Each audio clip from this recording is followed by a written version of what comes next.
Comme vous le savez, aujourd'hui c'est la présentation des bébés et c'est avec une grande joie qu'on accueille beaucoup de nouvelles têtes en fait dans cette usine, excusez-moi, je travaille à l'usine et dans cette église. Désolé. Il y a beaucoup de personnes nouvelles ici et je vous souhaite vraiment la bienvenue. Pour ceux qui fréquentent déjà les églises, vous connaissez. Pour ceux qui vont dans les églises très rarement, souvent on commence par chanter des chants à la gloire de Dieu parce que c'est notre manière d'exprimer notre joie et notre amour pour le Seigneur. Et on va vous pouvez participer avec nous, vous pouvez suivre les paroles qui sont au mur. Sentez-vous libre. Vous êtes chez vous. Si vous voulez vous lever, vous pouvez rester assis. C'est vraiment comme vous voulez. Et voilà, sans plus tarder, on va continuer à chanter. On appelle ça louer. Louer, ça veut dire du bien. Dire du bien de. Si je loue les talents de peinture de quelqu'un, c'est que je dis ces tableaux sont magnifiques. Et nous, on veut louer la grandeur de Dieu. On veut élever qui il est. Parce que dans notre vie, tous les jours, on le voit, il agit. Et voilà. Donc, notre joie déborde de notre cœur et on va chanter.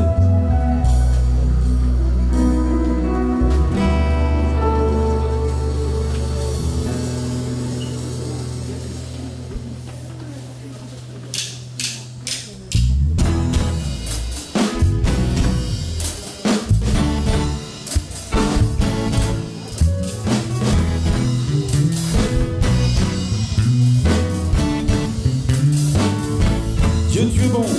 Dieu, tu es bon et ta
Tu es bon, tu es bon, en tout temps, tu es bon.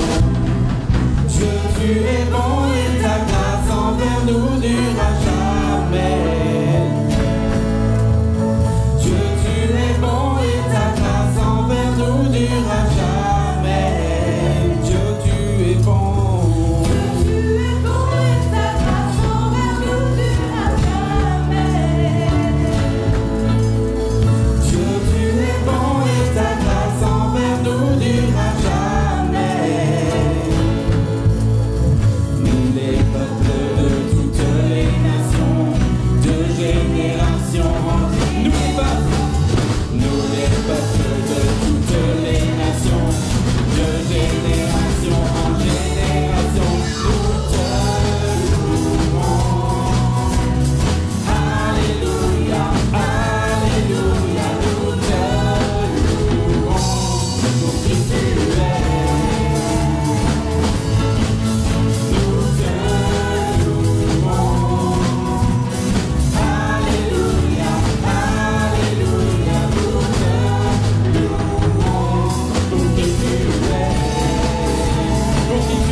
Et tant qu'il se trouve auprès de moi, aucun mal, mon âme, tu ne craindras. Et dans son temps, je reviendrai, je reviendrai. Yahweh, Yahweh, Yahweh, tu fais briller sur moi ton soleil. Yahweh, Yahweh, ta lumière chasse au loin les ténèbres. Yahweh, Yahweh, ta parole éclaire mon sentier. Yahweh, Yahweh, Yahweh. Bientôt il viendra me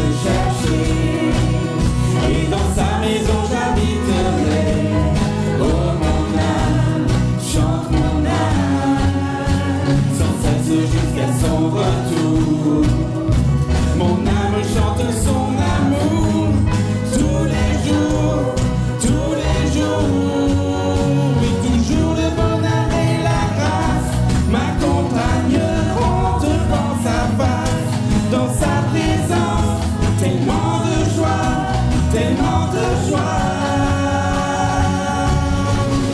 Et tant qu'il se trouve auprès de moi, aucun mal, mon âme, tu ne craindras. Et dans son temps, je reviendrai, je reviendrai. Yahweh, Yahweh, Yahweh, tu fais briller sur moi ton soleil. Yahweh, Yahweh, ta lumière chasse au loin les ténèbres. Yahweh, Yahweh, ta parole éclaire mon sentier. Yahweh,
suis émerveillé, saisi par l'immensité de ton amour pour moi.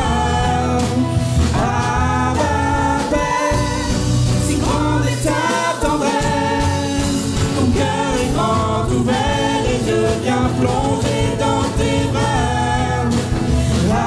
Abba, Père, je suis émerveillé, saisi par l'immensité de ton amour pour moi. Abba, Père, si grande est ta tendresse, ton cœur est grand ouvert et je viens plonger dans tes bras. Abba, Père, je suis à toi. Abba, Père, je suis à toi. Abba, Père, je suis à toi. Abba, Père, je suis à toi.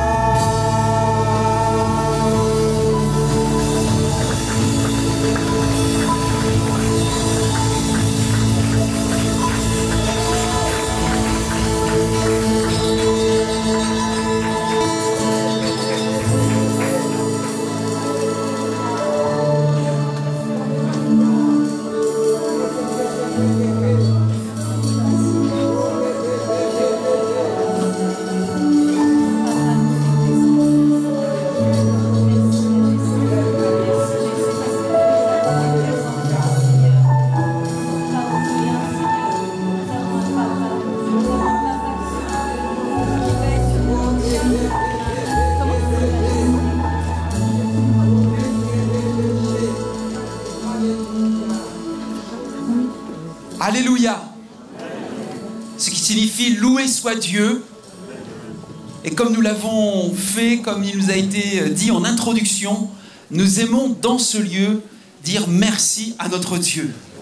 Merci pour qui il est, merci pour ce qu'il a fait, merci pour cette journée, merci pour ces moments, merci pour ce qu'il fera également à l'avenir. Et nous voulons vraiment souhaiter la bienvenue. Avec les chants, nous l'avons fait en souhaitant la bienvenue à Dieu et à son esprit. Mais nous voulons aussi souhaiter la bienvenue à tous ceux et celles qui êtes rassemblés à l'église EMI ce matin en présentiel. Vous qui êtes là physiquement, mais aussi à distance, pour ceux et celles qui vont nous suivre par Internet, nous voulons dire à chacun bienvenue à l'église EMI. Est-ce que tu veux dire à ton voisin bienvenue à l'église EMI? Tu es là pour la première fois, bienvenue. Tu es un habitué, bienvenue. Tu es jeune, bienvenue. Tu es venu en couple, bienvenue. Et nous sommes vraiment heureux de voir, de revoir des nouvelles têtes, également de ceux qui nous rejoignent également. Nous sommes très heureux de vous voir dans ce lieu et vraiment de vous saluer chaleureusement ce matin. Bienvenue parmi nous. Vous connaissez la lettre de nouvelles EMI que vous recevez chaque vendredi par le biais d'un internet, de votre boîte mail. Alors on vous encourage à prendre lecture, connaissance, parce que ça décrit toute la vie de l'Église, tous les événements importants. Donc merci de lire cette lettre de nouvelles, même s'il y a des informations que vous connaissez qui sont habituelles, il y en a d'autres qui sont nouvelles. Donc c'est important de communiquer, de faire savoir ces informations via la lettre de nouvelles. Vous savez que dans cette église, nous aimons nous retrouver ensemble pour prier dès les matins, du lundi au vendredi, entre 6 et 7, la matinale de prière, le mardi soir à 19h30 et le vendredi également pour l'intercession à 19h. J'aimerais adresser de vifs et chaleureux remerciements à tous ceux et celles qui ont participé dans la vie de cette église à la collecte nationale pour la banque alimentaire qui ont lieu ce week-end, vendredi, samedi. Il y en a qui collectent encore le dimanche, mais nous le dimanche on se repose. Nous le dimanche on se retrouve ici et puis on apprécie ce qu'on a fait le vendredi et le samedi. Alléluia. Et donc c'est plus de 10 tonnes qui ont été récoltées sur ces 2 jours pour Nouvel Espoir, pour le pôle social Nouvel Espoir, le comptoir alimentaire Nouvel Espoir. Donc merci aux magasins qui nous ont ouvert leurs portes. Merci aux clients qui ont été généreux encore cette année. Et merci à tous les bénévoles, jeunes et moins jeunes de cette église, qui se sont mobilisés, dévoués, tôt le matin jusqu'à tard le soir, pour votre temps, votre énergie, pour cette cause des démunis. Donc un grand merci pour cette collecte alimentaire. Juste quelques événements qui vont se produire. Cet après-midi, il y a aussi la reprise de notre activité Quartier Libre. Donc ce programme de prévention, d'animation auprès des enfants du quartier, notamment du Val-Fouré de Mantes-la-Jolie. Donc ce sera cet après-midi avec toute l'équipe, Catherine et toute son équipe, donc dans un gymnase Souquet à Mantes-la-Jolie. Vous dire également que samedi prochain, le 4, dans cette salle, exceptionnellement nous aurons la salle parce que nos amis adventistes ont bien accepté que nous puissions faire une Worship Night collective. Donc ça c'est les jeunes, hein, c'est des appellations anglaises. Worship Night collective, ne me demandez pas ce que ça veut dire, allez, venez participer, vous allez voir. Ça c'est bon, c'est à partir de 19h samedi prochain jusqu'à 22h. On a quand même un temps limité, donc déjà 19h, 22h c'est pas mal. Donc je crois que c'est ouvert à tous, hein. Donc les jeunes sont cordialement invités, mais s'il y en a qui se sentent jeunes, vous pouvez venir samedi soir dans ce lieu, chanter, louer, célébrer notre Dieu. Il y a une vidéo qui va passer, elle m'a déjà anticipé, donc vous pouvez fermer la lumière s'il vous plaît, juste d'ici. On passe la vidéo.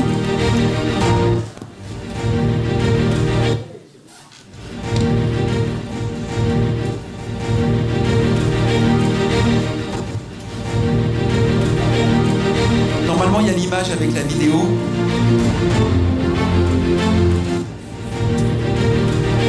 Voilà, ça y est, tu l'avais l'image là, c'est super.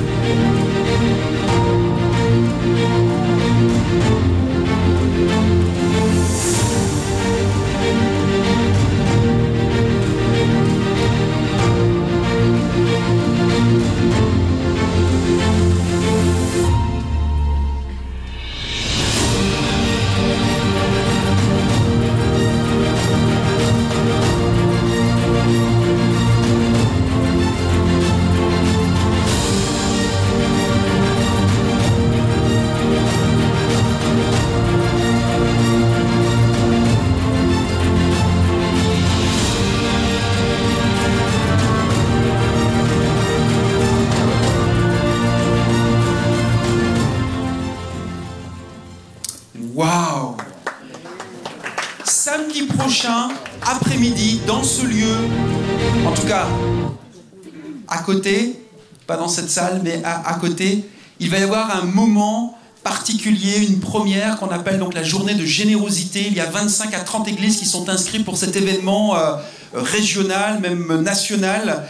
Et c'est la possibilité d'avoir un enseignement concernant la générosité, d'avoir des moments d'échange, de partage également en petits groupes sur ce thème de la générosité, d'avoir aussi la possibilité de participer, de concrètement, de contribuer à un projet. Et nous avons choisi, nous au niveau de l'église locale, le projet déménagement, le projet construction, auquel vous allez pouvoir participer en manifestant une intention de don. Et j'aimerais vous dire, et c'est ça la bonne nouvelle que vous devez retenir, donc c'est pour ça que c'est important de vous inscrire, et vous avez les informations sur ce petit flyer qui est sur votre chaise, qui vous rappelle l'horaire, le lieu et la possibilité de vous inscrire en tant que généreux donateur, parce que chaque don que vous allez faire, il compte, et il n'y a pas de petits dons. Eh bien, chaque don va pouvoir être abondé, complété, si vous voulez, par de fondations américaines qui vont participer à cette générosité également, à cette journée. Et en fait, si nous collectons, je vais vous donner un exemple significatif, si nous arrivons, nous, en intention de don, à collecter 50 000 € par exemple, eh bien, ça va être abondé du même montant. C'est-à-dire que nous, en donnant 50 000, nous aurons 100 000 €.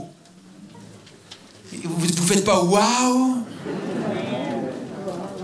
Ok, peut-être que mon chiffre était trop petit. Donc si nous, on arrive à collecter 100 000 €, on va avoir 200 000 €. Et on va réaliser notre projet déménagement. Déjà, on se réjouit, vous le savez, nous avons eu le financement par un partenaire financier, nous avions notre épargne collectée, donc on a déjà 1,8 million que nous avons prêt à pouvoir financer ce projet, mais le projet tout bouclé, clé en main, là, on est proche plutôt de 2,2 millions. Si on veut tout clé en main, on rentre, on n'a plus qu'à poser nos valises, à commencer les cultes. Et pour ça, il nous faut donc bénéficier de cette opportunité qu'on appelle la journée de générosité. Donc on compte sur vous, on compte sur votre présence. Et je sais qu'il y en a qui ont déjà donné, hein. Il y a la petite maison blanche là-bas. Elle affiche, je ne sais pas combien elle affiche à aujourd'hui. 19 000 €, c'est le trésorier qui me le dit, donc c'est fiable. Donc on est déjà à 19 000 €. Et ces 19 000 €, on va les mettre dans le projet journée de générosité. On a la possibilité. C'est pour ça qu'on aimerait bien arriver à 50 000 € quoi, d'intention de don, parce que ça va être complété, abondé, et on va donc pouvoir comme ça réaliser notre projet ensemble. C'est pour chacun d'entre nous. Ouais. Je termine les annonces en disant simplement que si vous voulez un rendez-vous pastoral, prendre le baptême, devenir membre de cette église, n'hésitez pas à remplir une fiche contact qui se trouve dans le hall de l'accueil. Les hôtesses me remettront et je reprendrai contact avec vous dans les plus brefs délais. Donc maintenant, on va avoir un moment particulier pour la suite de cette réunion avec un chant, je crois, dans l'instant qui suit. Et ensuite, notre sœur Sylvie Salomon viendra partager la parole de Dieu. Avant cela, c'est de vous dire que c'est un culte particulier puisque nous voulons saisir l'occasion de présenter des bébés et de consacrer des familles. Ce n'est pas juste une prière magique d'un pasteur qui fait toute la différence, mes amis.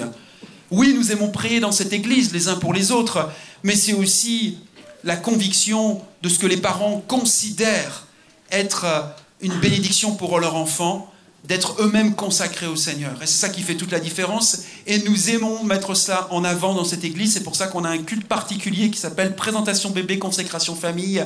Donc vous allez voir, c'est un événement tout particulier. Là, les bébés, j'aimerais vous dire, ils sont sages, ils sont là quand même. Hein. On les entend pas, mais ils sont là. Ils sont quand même un peu les vedettes de la réunion, mais les parents sont attentifs, ils sont vigilants, et donc nous voulons ensemble célébrer le Seigneur pour ces moments que nous allons vivre ensemble. Jacou, je te laisse à nouveau avec toute ton équipe un moment, puis Sylvie nous rejoint pour la prédication.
Si je me tais, oh j'apprendrai à écouter la voix du bon berger.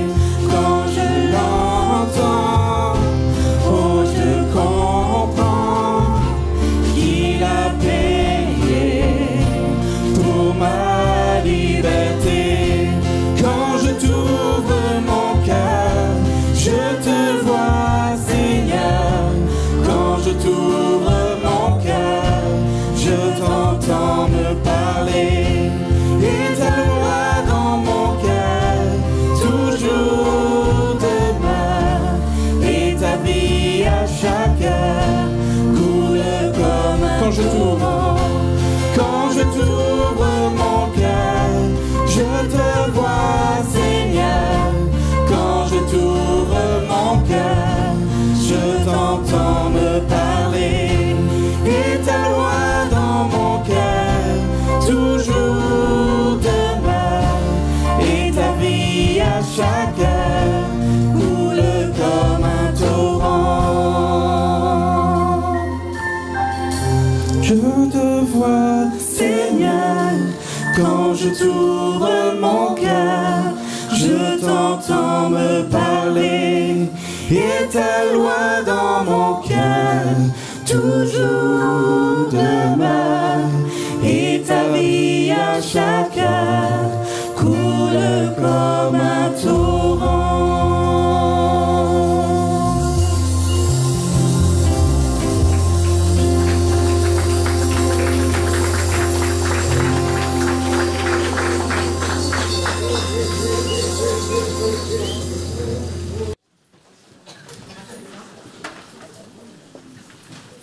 Bonjour. Alors l'équipe de louange, je voudrais vraiment vous remercier parce que vous m'avez beaucoup porté durant ce temps de préparation par vos louanges. On ne s'est pas eu physiquement, mais vous n'imaginez même pas à quel point les chants que vous avez proposés m'ont accompagné, m'ont vraiment aidé et m'ont inspiré. C'était vraiment des petits clins d'œil de Dieu, donc je vous remercie pour le travail que vous avez fait, le temps de préparation. Et ce matin, c'est la première pour moi, donc je suis un petit peu émue. Donc si des fois vous voyez que je suis un peu perdue, ou je tremble, ou je bégaye, c'est normal. Je vous propose de prier maintenant. Seigneur Jésus, on veut te dire merci pour ce jour spécial de présentation des bébés et consécration aux familles. Je te remercie parce que tu leur as accordé cette grâce d'avoir de beaux enfants, Seigneur. C'est un cadeau que tu leur as offert, Seigneur. Et on veut vraiment te dire merci pour cette grâce. Et ils veulent aussi te rendre grâce pour ce don que tu leur as accordé, Seigneur. Parce que chaque enfant, Seigneur, que tu leur as donné, Seigneur, n'est pas le fruit du hasard, Seigneur. Tu as choisi ses parents, tu as choisi ses enfants pour une raison particulière. Et je prie vraiment que ce matin, qu'ils puissent le réaliser pleinement, que tu leur parles. Parle au cœur de chaque personne ici présente, que ce soit nos amis de passage. Parle au cœur de mes frères et sœurs également, que nous puissions tous encourager, Seigneur. Et c'est toi que nous voulons voir ce matin, Seigneur. On veut comprendre ta parole, on veut comprendre ton cœur, on veut comprendre qui tu es, Seigneur. Et que toute la gloire te revient aujourd'hui. Amen. Alors, pour ce matin, ce qui est assez drôle, c'est quand je devais préparer ce message, en fait, je l'avais déjà reçu il y a longtemps. Il y a plusieurs mois, j'ai eu un texte en tête, mais c'était pour une autre occasion qui était beaucoup plus personnelle. Et c'est un psaume. Un psaume que tout le monde connaît, que tout le monde apprécie et qu'on connaît par cœur. C'est le psaume 23. Dès qu'on parle du psaume 23, tout de suite, on a le sourire, on a un petit peu la tête qui penche et on se sent vraiment paisible. Et en pensant à ce psaume 23, il y a 2 versets qui ont marqué mon cœur. Et si je pouvais résumer ce psaume en un mot, pour moi c'était le mot paix, paisibilité, repos. Mais le Seigneur a travaillé mon cœur et c'était pas le mot paix qu'il voulait que je retienne. C'était le mot accompagner. Alors je vous propose ce matin, il y a 2 points précis. Dieu désire nous accompagner dans nos vies chaque jour.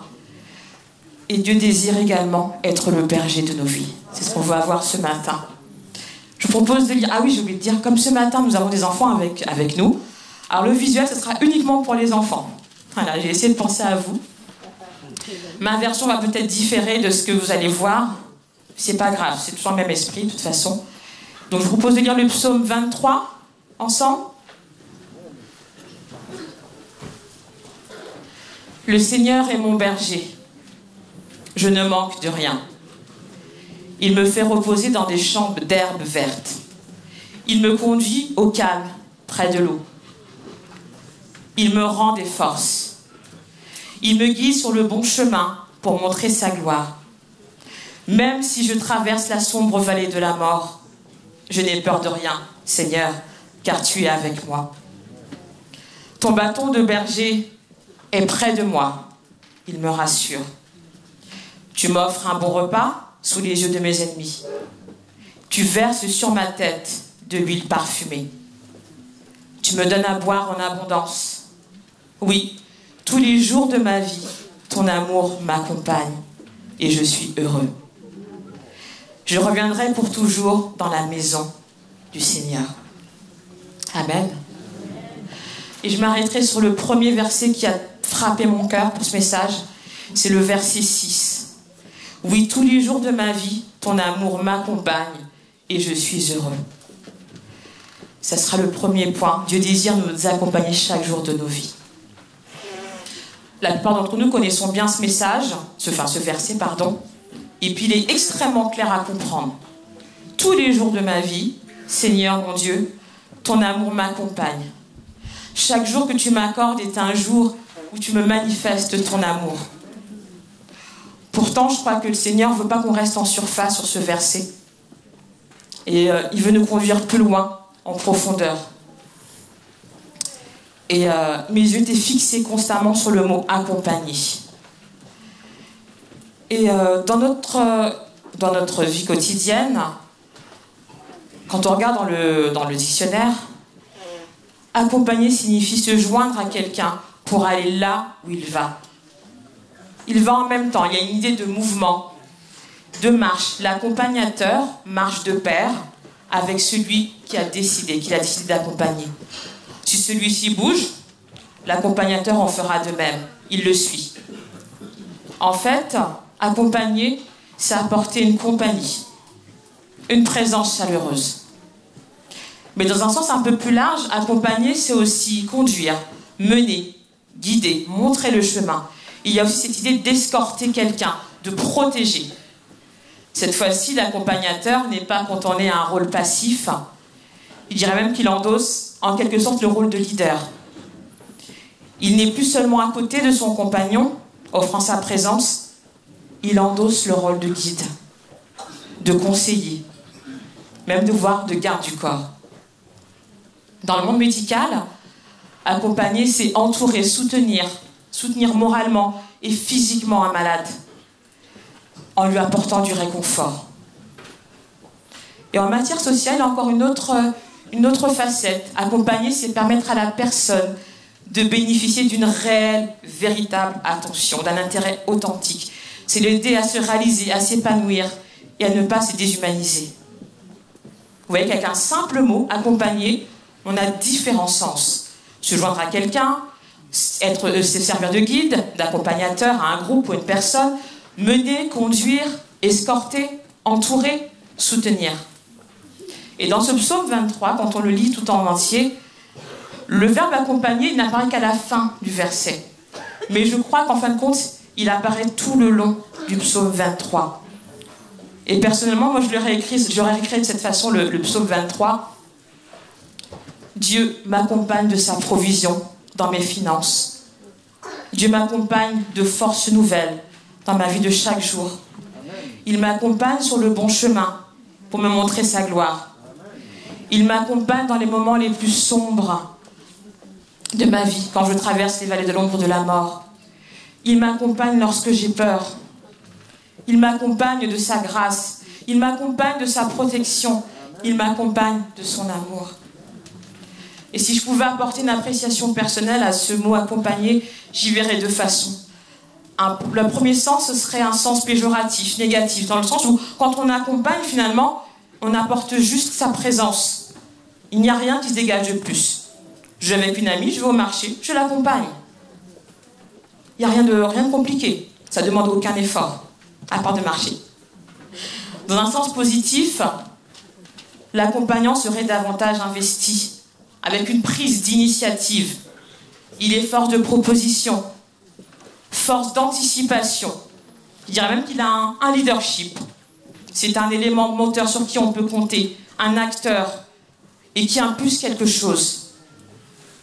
Lorsqu'on peut être fatigué, faible, ce compagnon, cet accompagnateur, va nous renouveler par sa parole, sa présence. Il va agir.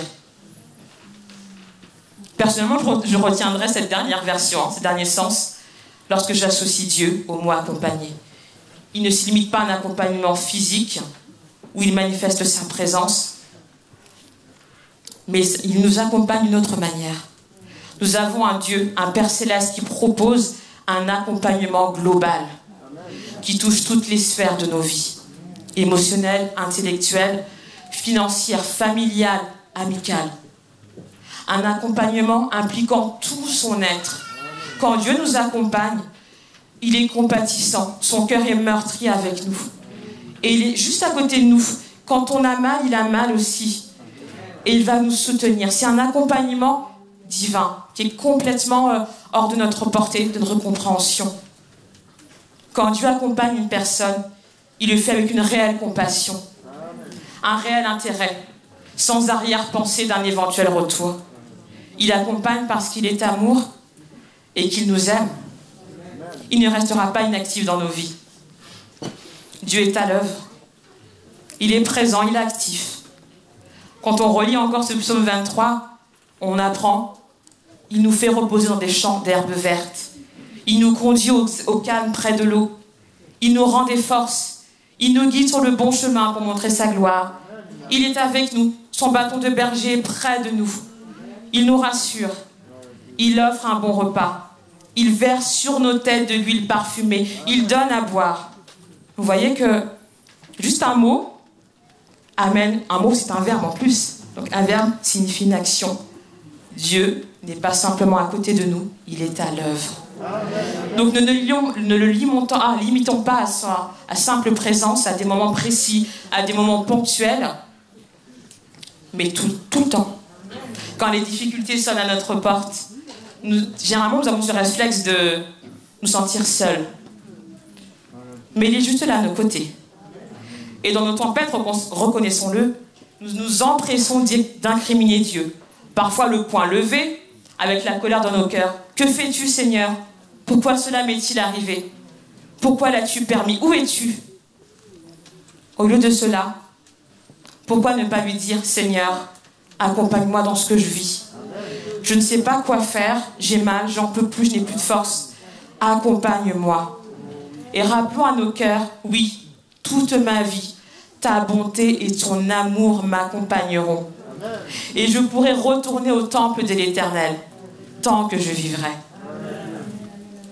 Pour conclure sur ce point, j'aimerais vous donner l'origine hébraïque du mot accompagner.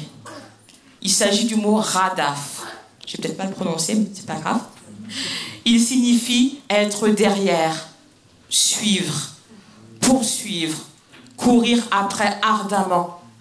Il contient même l'idée de persécuter, harceler. Et si on essaie de modifier un petit peu ce verset 6, on peut dire oui, tous les jours de ta vie, la bonté et l'amour de Dieu te poursuivront. Oui, tous les jours de nos vies, la bonté et l'amour de Dieu nous poursuivront, nous persécuteront, seront derrière nous. Vous vous souvenez de ce verset dans Romains 8 qui dit que toute chose concourt au bien de celui qui aime Dieu. C'est la vérité. Que tu sois dans la vallée de la sombre de la mort, Dieu t'accompagne. Oui, sa bonté, son amour te poursuivront.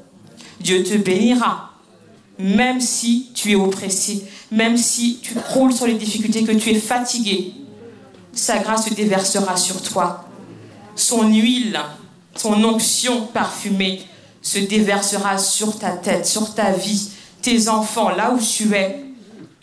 pour qu'il montre sa gloire et tu tiendras debout en face de tes ennemis. Je voudrais m'adresser aux enfants ce matin. Je voudrais vous donner une autre version du psaume 23, juste pour vous. Tu es comme la brebis du Seigneur Jésus. Il est ton berger. Il prend soin de toi. Tu marches à sa suite. Il t'emmène là où tu peux te reposer. Il te donnera sa paix. Tu te sentiras en sécurité. Lorsque tu connaîtras du chagrin et que ton cœur souffrira, il le réparera, il le pansera et tu iras mieux. Il t'aidera à faire ce qui est juste pour que les autres se rendent compte de sa bonté.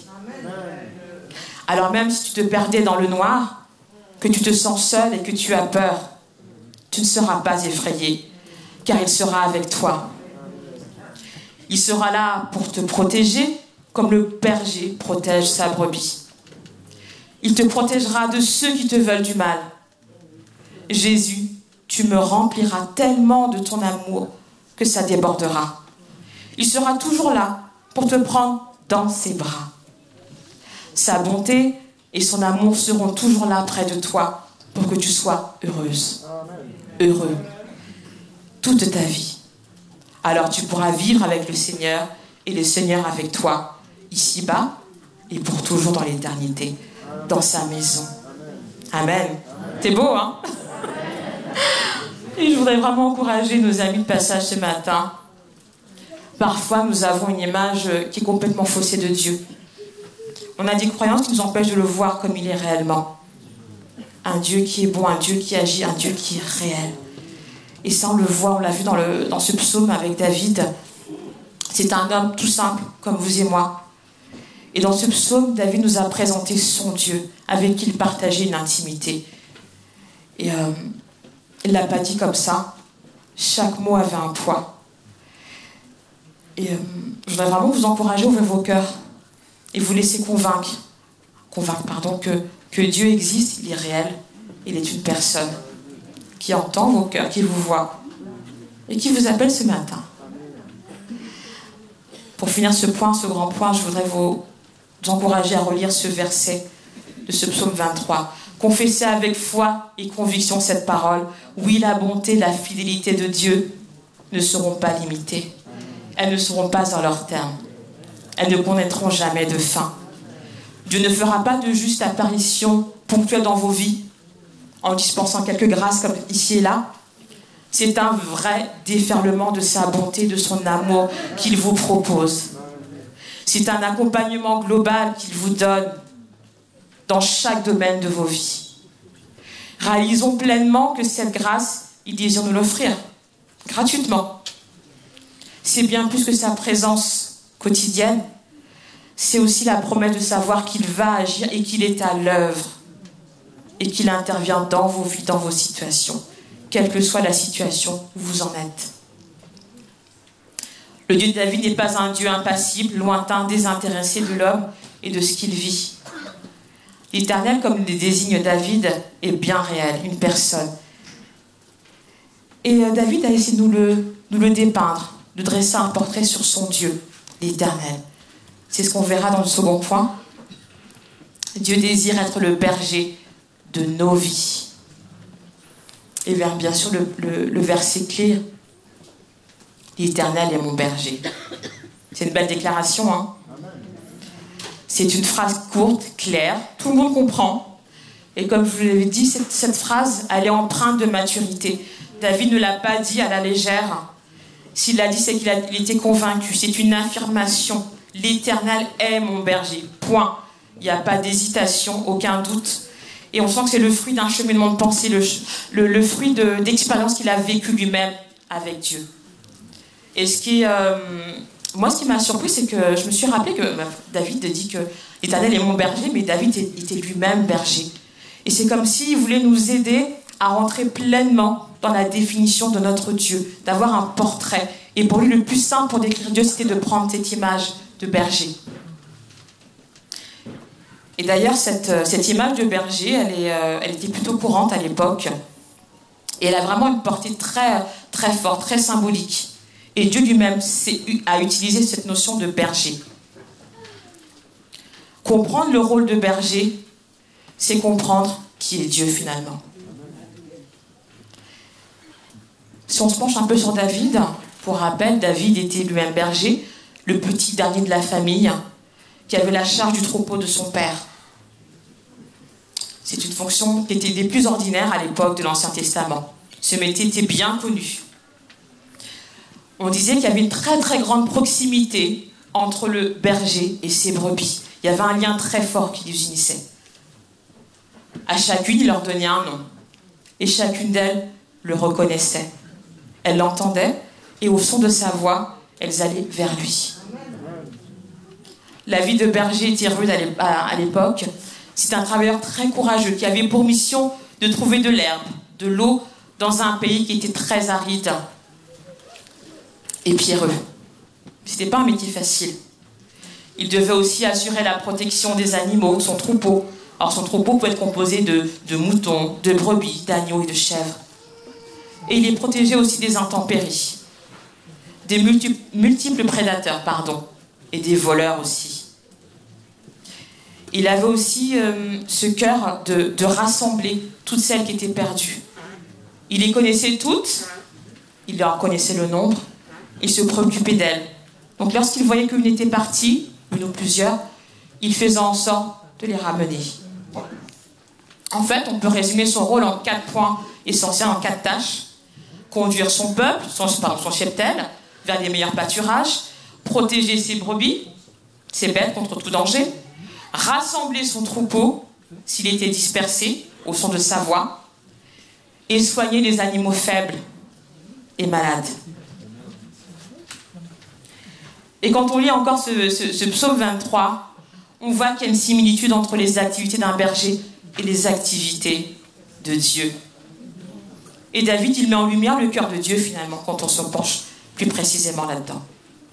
On voit que c'est un berger qui est considérablement diligent, gentil, généreux, qui aime offrir des soins nécessaires pour la restauration et le bien-être de son troupeau.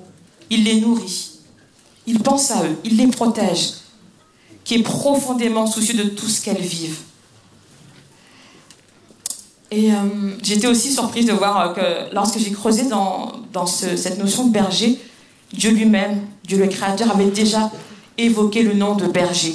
Il s'était lui-même présenté comme le berger, le grand berger. C'est dans Ézéchiel 34, versets 11 à 15. Je vais le lire avec vous, pour vous. « Car ainsi dit le Seigneur l'Éternel, me voici, moi, et je rechercherai mes brebis, et j'en prendrai soin. Comme un berger prend soin de son troupeau au jour où il est au milieu de ses brebis dispersées. Ainsi je prendrai soin de mes brebis, et je les sauverai de tous les lieux où elles ont été dispersées, au jour de la nuée et de l'obscurité profonde. Je les ferai sortir d'entre les peuples et je les rassemblerai du pays, et les amènerai dans leur terre, et je les paîtrai sur les montagnes d'Israël, auprès des ruisseaux et dans toutes les habitations du pays. » Je ne dirais pas la fin, mais ça fait du bien. Hein. Moi, je dis, oh, Seigneur, tu avais déjà pensé à ça et tu l'as déjà déclaré. David, il a finalement, c'est comme si David avait reçu cette révélation, finalement, dans ce psaume 23, que Dieu est vraiment le berger. Et ce divin berger, il avait fait une promesse, Dieu s'était engagé à venir, et il l'a fait. Cette promesse, elle s'est réalisée par la venue de Jésus. Jésus s'est lui-même présenté comme le bon berger. Et dans la même lignée que Dieu son Père, il va même aller plus loin. Non seulement en réhabilitant l'image du berger, et d'autre part en dévoilant le cœur de ce divin berger. À l'époque de Jésus, l'image des bergers avait été un petit peu égratignée. Cette fois-ci, on les assimilait facilement à des voleurs, des tueurs, en raison de leur marginalité, puisqu'ils vivaient avec leurs bêtes, ils dormaient même avec elles. C'est pourquoi dans le chapitre 10 du livre de Jean, Jésus va complètement renverser cette mentalité. Il va nous amener à faire une distinction entre le bon berger et les mercenaires. Je vais vous lire avec vous, pour vous, donc Jean 10, versets 10 à 16. C'est Jésus qui parle. Le voleur vient seulement pour tuer, pour voler, pour tuer, pour détruire. Moi, je suis venu afin que les hommes aient la vie, une vie abondante. Je suis le bon berger. Le bon berger donne sa vie pour ses brebis. Celui qui n'est pas le berger, qui n'est pas le propriétaire des brebis, mais que l'on paye pour les garder, se sauve lui, dès qu'il voit venir le loup. Et il abandonne les brebis. Alors le loup se précipite sur elles, elle s'empare de quelques-unes et disperse le troupeau. Cet homme agit ainsi parce qu'il est payé pour faire ce travail et qu'il n'a aucun souci des brebis. Moi, dit Jésus, je suis le bon berger, je connais mes brebis et mes brebis me connaissent. Tout comme le Père me connaît, que je connais le Père. Je donne ma vie pour mes brebis. J'ai encore d'autres brebis qui ne sont pas de cet enclos. Celles-là aussi, il faut que je les amène. Elles écouteront ma voix. Ainsi, il n'y aura plus qu'un seul troupeau avec un seul berger. Amen. Comment reconnaître le bon berger? À son cœur, tout simplement. Sa sollicitude, ses dispositions bienveillantes envers les brebis. Sa volonté de mourir pour elles. Et c'est encore beaucoup plus fort lorsqu'on regarde la parabole dans Luc 15, où on voit que le berger est prêt à tout pour retrouver cette brebis qui s'est perdue ou qui a pu être enlevée par le voleur. Lorsqu'il la ramène, il la traite avec tendresse. Il ne la frappe pas, mais il la met sur ses épaules, tout heureux de la retrouver. Il lui accordera tous les soins appropriés pour qu'elle soit entièrement restaurée. C'est un berger rempli d'amour pour sa brebis. Elle a du prix à ses yeux. Lorsque une s'en va, l'une s'est perdue, c'est son cœur qui est touché. Et il pense constamment à elle. Dans cette parabole, on apprend aussi qu'il y avait sur 99 brebis qui étaient bien, et il y avait une qui était perdue. Pour une brebis, il s'inquiétait pour elle. Il allait tout faire pour elle, pour la retrouver. Oui, Jésus est ce bon berger que Dieu avait promis. C'est un berger entièrement dévoué, au point de donner sa vie en rançon pour sauver ses brebis. Un berger arrêté, humilié, insulté, frappé, brisé, dépouillé pour les brebis que nous sommes. Un berger doux, tendre, jugé, déclaré coupable, cloué sur une croix pour nous sauver. Je vais vous lire Ésaïe 53, qui est beaucoup plus parlant que mes propres mots. Dans Ésaïe 53, verset 8. On l'a arrêté, jugé, puis supprimé. Mais qui a fait attention à ce qui lui arrivait? Oui, on l'a enlevé du monde des vivants. Il a été frappé à mort à cause des fautes de son peuple. Il a été enterré avec les gens mauvais. Sa tombe est avec les riches. Pourtant, il n'avait rien fait de mal. Il n'avait jamais trompé personne. Mais le Seigneur donne raison à son serviteur écrasé, et il a rétabli celui qui avait offert sa vie à la place des autres. Son serviteur aura des enfants et vivra encore longtemps. Par lui, le Seigneur réalisera son projet. À cause des souffrances qu'il a supportées, il verra la lumière. Il sera rempli de bonheur. Mon serviteur, le vrai juste, rendra juste un grand nombre de gens parce qu'il s'est chargé de leurs péchés. Voilà ce bon berger que David voulait nous montrer ce matin à travers ce psaume. Et je me suis demandé pourquoi est-il si important que Jésus soit le berger de nos vies. La réponse, on la retrouve aussi également dans ce verset 6 dont je vous ai parlé tout à l'heure. La seconde partie. J'habiterai dans la maison de l'Éternel jusqu'à la fin de mes jours. Vous vous rappelez qu'au premier point, c'était oui, tous les jours de ma vie. Sa grâce, sa bonté m'accompagneront. Je me suis arrêtée sur cette partie-là. Mais la finalité, c'est pour que nous puissions être dans la maison de l'Éternel. En choisissant Jésus comme notre berger, nous aurons l'assurance d'être non seulement conduits à la maison du Père, de son Père, mais d'y demeurer éternellement. Pour nos amis de passage ce matin, je voudrais vraiment vous encourager encore à choisir, à accepter Jésus comme ce bon berger. C'est encore une invitation, encore un petit clin d'œil pour vous. Vous êtes un petit peu aussi, comme j'ai dit aux enfants tout à l'heure, ces agneaux, ces brebis. Vous avez des croyances faussées sur Dieu, sur qui est Dieu. Et Jésus disait dans un de ses passages que mes brebis entendent ma voix. Ce matin, vous avez entendu sa voix. C'était pas moi, c'était sa voix, c'était sa parole.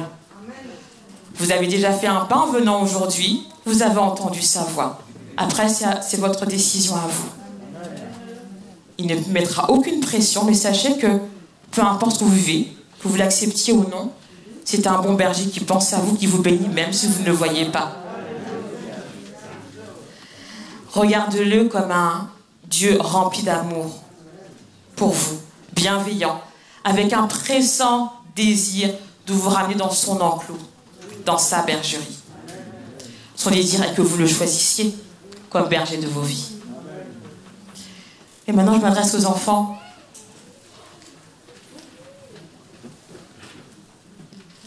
Les enfants, pour vous aujourd'hui, retenez ceci. Jésus est le bon berger.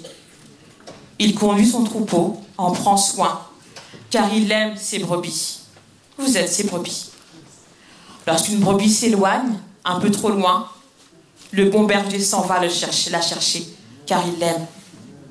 Quand il la trouvera, il la portera dans ses bras, sur ses épaules avec joie, et il sera heureux de la revoir. Jésus, le bon berger, te dit aujourd'hui, tu es comme cet agneau. Des agneaux qu'il voudrait dans son troupeau, avec lui, pour les conduire au ciel vers le Père. Jésus souhaite que tu le choisisses comme berger. Avec amour, il va t'attendre. Il ne mettra aucune pression, parce qu'il t'aime. Et il pense à toi continuellement. Je vous propose de prier.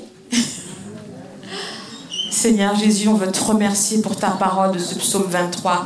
On te remercie pour David qui l'a exprimé, Seigneur Jésus, qui a révélé qui tu es, Seigneur. Merci pour la compréhension que tu nous donnes aujourd'hui, Seigneur.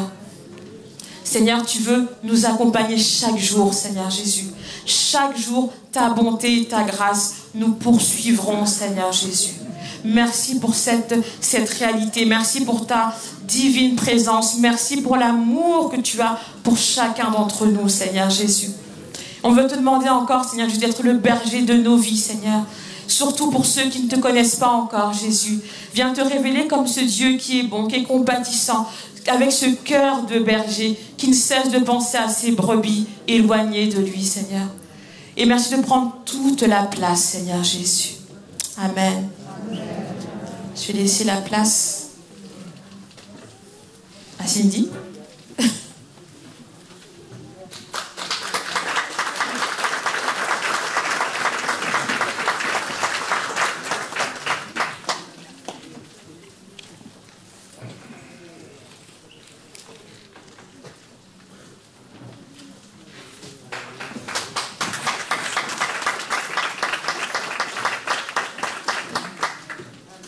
Bonjour à tous.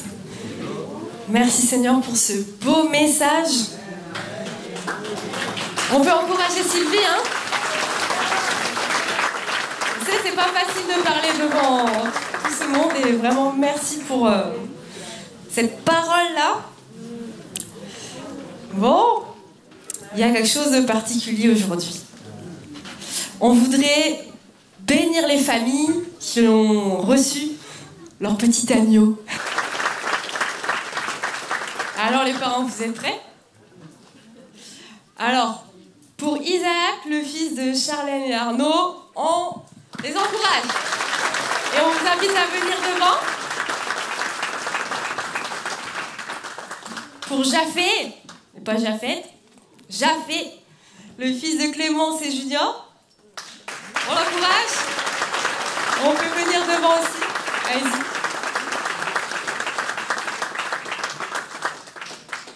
Eliel, le fils de Tracy et Joseph. Ouais. Que de fils. Que des gars. Et Ézéchiel, le fils de Maxime et Marie-Jo. Ah, l'Éternel vous donne des fils là, oui, aïe, aïe. Allez-y, vous pouvez partir là. Puis on va inviter les couples. Oui? Le chant est à vous.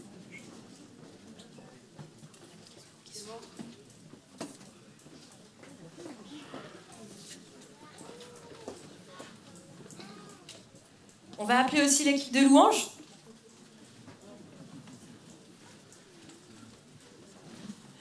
Et les couples qui ont été déjà choisis pour prier après pour les familles, pouvez vous préparer. On va chanter un chant de bénédiction.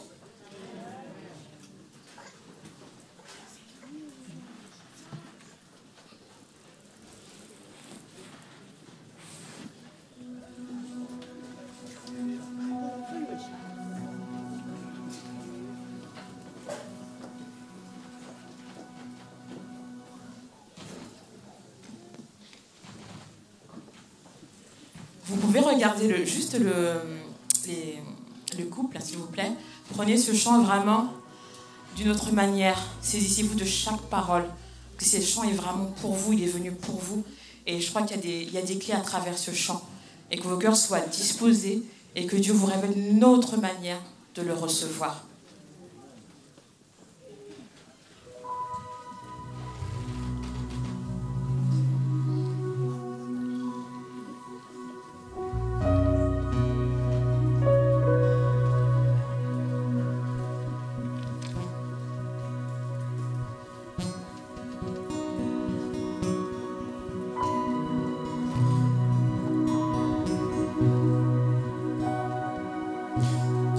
Ton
Clémence, Japhé, Tracy, Joseph, Eliel, Marie-Jo, Maxime, Ézéchiel. Les parents, vous les parents, vous êtes les bergers de vos enfants. Des bergers dans la main du grand berger. C'est un titre royal. C'est une responsabilité qu'il vous a confiée. Il vous l'a confiée parce qu'il savait que vous auriez la force de le faire. Avec sa grâce à lui, avec sa force à lui. Vous êtes missionné par lui pour conduire votre enfant dans le chemin du salut. Et il le fera en vous donnant ce cœur de berger. On va prier pour ça, pour vous, que vous ayez ce cœur de berger, que vous ayez ces bergers pour vos enfants. Et rappelez-vous que vous ne serez pas seul, vous êtes accompagnés. Et nous aussi, nous vous accompagnerons par notre présence, par nos paroles d'encouragement, par les animateurs aussi, animatrices de Mission Kids, Dominique Kids. Et petits enfants, vous êtes des bébés, mais vous écoutez, vous entendez, vous comprenez les choses. Vous êtes ces agneaux de Dieu. Dieu vous a choisi aussi pour être dans cette famille.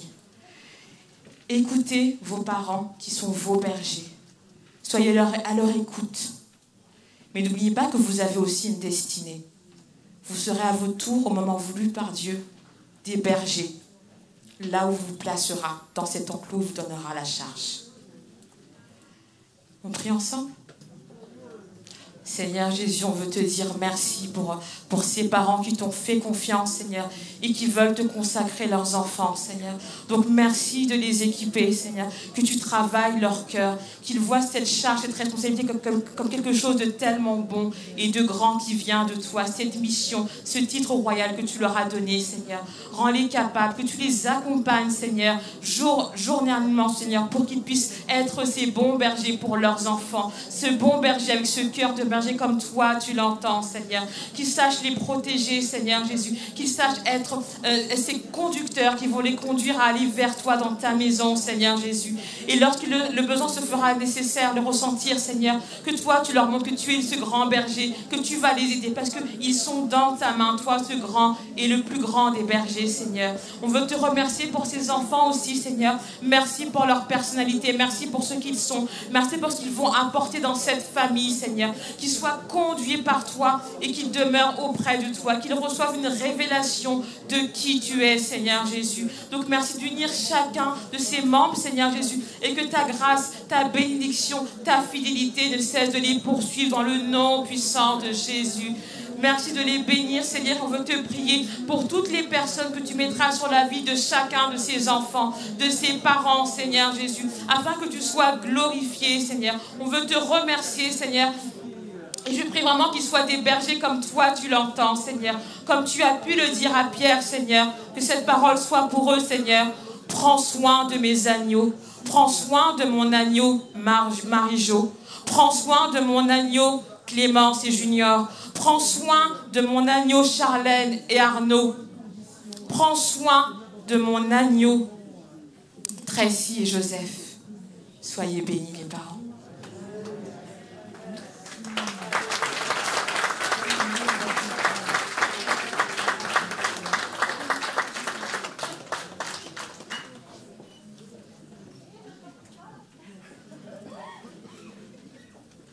Ne partez pas les mains vides. Bon, vous avez déjà les mains pleines, mais bon.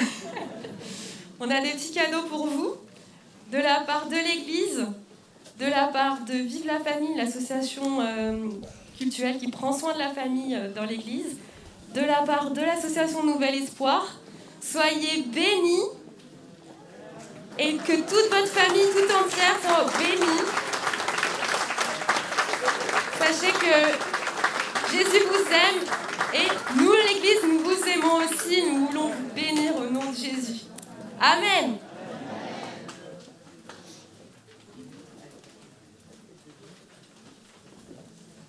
Qui veulent prendre des photos, là?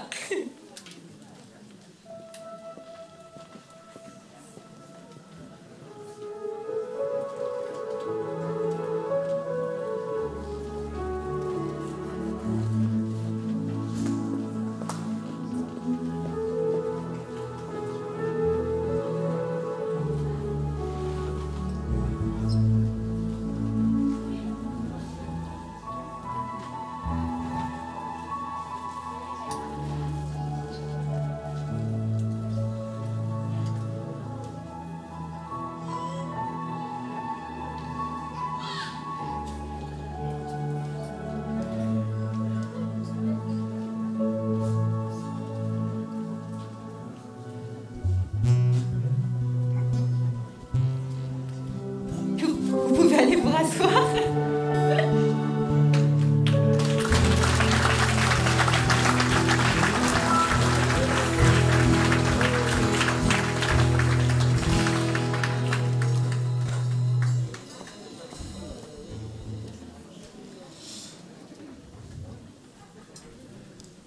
N'était-ce pas de beaux moments?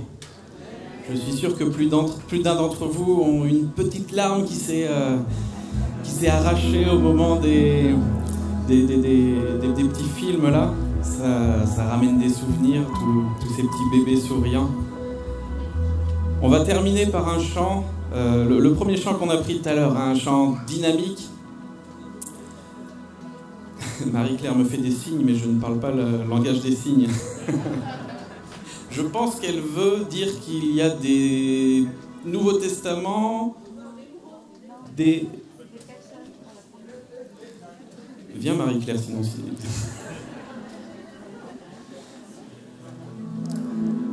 Je crois qu'il y a des livres disponibles pour vous à la sortie.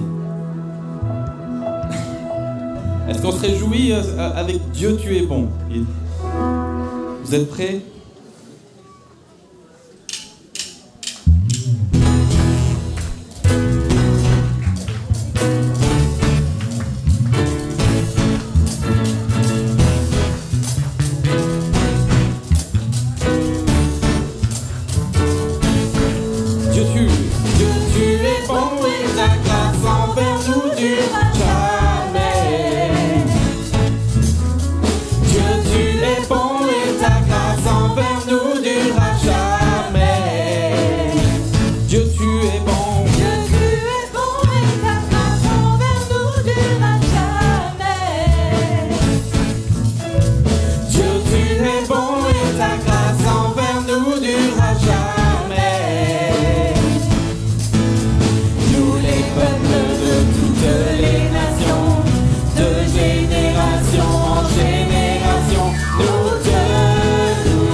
Tu es bon, Dieu, tu es bon, et ta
Au nom de toute l'église émise, je vous souhaite un bon dimanche, une excellente semaine et soyez bénis.